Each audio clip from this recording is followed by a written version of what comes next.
അപ്പോൾ പണ്ടൊരു സമയത്ത് പെട്രോൾ പമ്പ് ട്രെൻഡിങ് ആയതുപോലെ ഇപ്പം നമുക്ക് എല്ലാവരും സെറ്റപ്പ് ചെയ്യാൻ ആഗ്രഹിക്കുന്ന ഒരു സംഭവമാണ് EV ചാർജിങ് സ്റ്റേഷൻ. അപ്പോൾ ഒരു ചാർജിങ് സ്റ്റേഷൻ സെറ്റപ്പ് ചെയ്യണമെന്നുണ്ടെങ്കിൽ അത്യാവശ്യം നല്ല രീതിയിൽ കോസ്റ്റാണ്. സാധാരണഗതിയിൽ നോർമലി എല്ലാ കമ്പനീസും ഒരു 60 കിലോ വാട്ടിൻ്റെ ചാർജിങ് സ്റ്റേഷൻ സെറ്റപ്പ് ചെയ്യണമെങ്കിൽ തന്നെ 30 ലക്ഷം രൂപയോളം കോസ്റ്റ് വരുന്നുണ്ട്. പക്ഷേ എന്നെ അത്ഭുതപ്പെടുത്തിയ കാര്യം ആദ്യത്തെ പറഞ്ഞത് നമുക്കൊരു 6 ലക്ഷം രൂപയ്ക്ക് നമുക്കൊരു ചാർജിങ് സ്റ്റേഷൻ സെറ്റപ്പ് ചെയ്യാവുന്നതാണ്.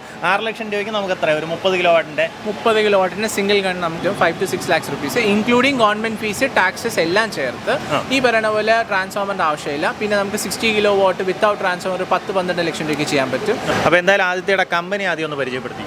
എൻ്റെ കമ്പനിയുടെ പേര് ഇലക്ട്രാസോർ, ഇലക്ട്രിസിറ്റിയുടെ ഇലക്ട്രയും ഡൈനോസോറിൻ്റെ സോറും ആണ്. 2022 നമ്മൾ കണ്ടുപിടിച്ച ഫൗണ്ടർ ഓഫ് ദ കമ്പനി.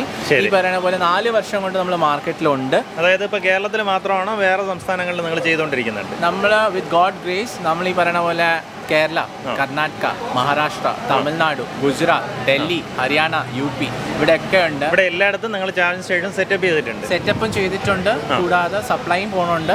നമുക്ക് ഈ പറയുന്ന ഒരു കേരളത്തിൽ മാത്രമല്ല പല ജില്ലകളിലും പല സ്റ്റേറ്റിലും പ്രൊജക്ട്സ് ഉണ്ട്. പിന്നെ ഈ പറയുന്ന പോലെ സാധാരണക്കാർക്ക് വേണ്ടി ചെയ്തു കൊടുക്കുന്നുണ്ട്. നമ്മൾ മാക്സിമം നമ്മളെ ബ്രാൻഡിങ് കുറച്ചാണ് ചെയ്തുകൊണ്ടിരുന്നത്. അതാണ് കുറച്ച് പേർക്ക് നമ്മളെ പേര് കേൾക്കുമ്പോൾ നമ്മൾ കേട്ടിട്ടില്ലല്ലോ എന്നൊക്കെ പറയും. നമ്മുടെ ഇന്നിപ്പോൾ ഈ ഒരു ചാർജിങ് സ്റ്റേഷൻ സെറ്റപ്പ് ചെയ്തിട്ടുള്ളത് തിരുവനന്തപുരം കരമനയിൽ ട്രെൻഡ്സിനോട് ചേർന്നിട്ടാണ് കേട്ടോ. ഈസിലി ഐഡന്റിഫൈ ചെയ്യാം. ഇത് വന്നിട്ട് 90 കിലോ വാട്ടിന്റെ ചാർജിങ് സ്റ്റേഷൻ. 90 കിലോ വാട്ടിന്റെ ഡ്യുവൽ ഗൺ ചാർജർ ആണ്. ഈ പറയുന്ന പോലെ ഇതിനകത്ത് സിംഗിൾ ഗണ്ണിൽ ഏത് ഗണ്ണ് ഉപയോഗിച്ചാലും 90യും പിന്നെ സ്പെസിഫിക്കലി ഗൺ A ഉപയോഗിക്കുകയാണെങ്കിൽ നമ്മൾ പ്രോഗ്രാം ചെയ്തിരിക്കുന്നത് അതിൽ 30യും ഗൺ B ഉപയോഗിക്കുകയാണെങ്കിൽ 60. സോ ഒരു വണ്ടിക്ക് ഈ പറയുന്ന പോലെ പവർ സ്പ്ലിറ്റ് ആവുമ്പോൾ ടൈം കൂടില്ല. എല്ലാ ആവശ്യവും അതുപോലെ ചെയ്യാൻ പറ്റും. 2 നമ്മളിവിടെ UPI സിസ്റ്റമാണ് എനേബിൾ ചെയ്തിരിക്കുന്നത്. ആപ്പും ഉണ്ട്, UPI ഉണ്ട്.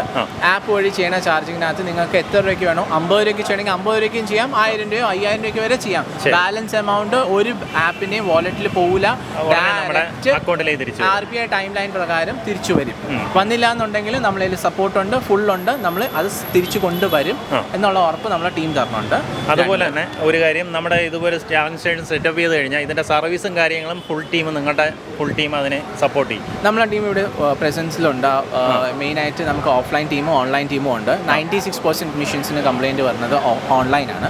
അത് 1 മണിക്കൂറിനകത്ത് റെക്ടിഫൈ ചെയ്യും. 2% കംപ്ലൈൻറ്റ് KCB വോൾട്ടേജ് ഫ്ലക്ച്വേഷൻ ഒക്കെ ആയിരിക്കും. 2% കംപ്ലൈൻറ്റ് ആയിരിക്കും ഈ പറയുന്ന പോലെ ഹാർഡ്വെയർ കോമ്പണൻസ്. അതിനകത്തും വിത്തിൻ 48 hours ഷിപ്മെൻറ്റ് ആ സ്പെയർ എത്തേണ്ട സമയം മാത്രം. എഞ്ചിനീയേഴ്സ് നമുക്ക് കേരളത്തിൽ 3 ഭാഗത്തും ഉണ്ട്. Southern, central, northern Kerala. ഈ പറയുന്ന പോലെ നമുക്ക് ഒരു ബുദ്ധിമുട്ടും വരാത്ത രീതിയിൽ സർവീസ് ഓപ്പറേഷനും. ഞാനൊരു EV യൂസറാണ്. കഴിഞ്ഞ 4 വർഷം കൊണ്ട് ഉപയോഗിക്കണം. എനിക്കറിയാം EVക്കാരുടെ ബുദ്ധിമുട്ട്. ഒരു സ്റ്റേഷനിൽ പോകുമ്പോൾ സ്റ്റേഷനിൽ അയ്യോ ചാർജർ ഓഫ് ആയിരിക്കുമ്പോൾ ഉള്ള ആൻസൈറ്റി ഉണ്ടല്ലോ. അതുകൊണ്ട് എൻ്റെ ഒരു വാക്കാണ്, ഞാൻ ചെയ്തിരിക്കുന്ന 73 മേളിൽ പ്രോജക്ട്സ് ഉണ്ട്. ഒരു പ്രോജക്ട്സ് പോലും ഓഫ് അല്ല. With God's grace. അതായത് ഈ 73 ഇപ്പം നിലവിൽ ഓണാണ്. എല്ലാം ഓണാണ്. ബിക്കോസ് ഓഫ് വൺ റീസൺ, നമ്മൾ ആപ്റ്റായിട്ട് സർവീസ് കൊടുക്കും. കാരണം സ്റ്റേഷൻ ഓണറിനെ സംബന്ധിച്ച് അയാൾക്ക് ഒരു ചാർജിങ് നഷ്ടപ്പെട്ട വലിയൊരു കാര്യമാണ്. അതേപോലെ EV ഓണറിനെ സംബന്ധിച്ച ചാർജിങ് നടന്ന വലിയ കാര്യമാണ്. ഇതിന്റെ കോമൺ ബ്രിഡ്ജ് ആയിട്ട് ഞാൻ പ്രവർത്തിക്കുന്നു. എൻ്റെ ടീമിന്റെ ഫോക്കസ് രാത്രി 12 മണിയായാലും 3 മണിയായാലും സർവീസ് ആപ്റ്റായിട്ട് കിട്ടണം. സർവീസ് തരാത്ത ഒരു ബ്രാൻഡ് നമ്മൾ വിൽക്കാറില്ല. ബ്രാൻഡഡ് പ്രൊഡക്റ്റ് ഡീൽ ചെയ്യാറുള്ളൂ. സാധാരണക്കാരന് പറ്റണ ആഗ്രഹം കൊണ്ട് ബിസിനസ് ചെയ്യാൻ പറഞ്ഞവരാണ്.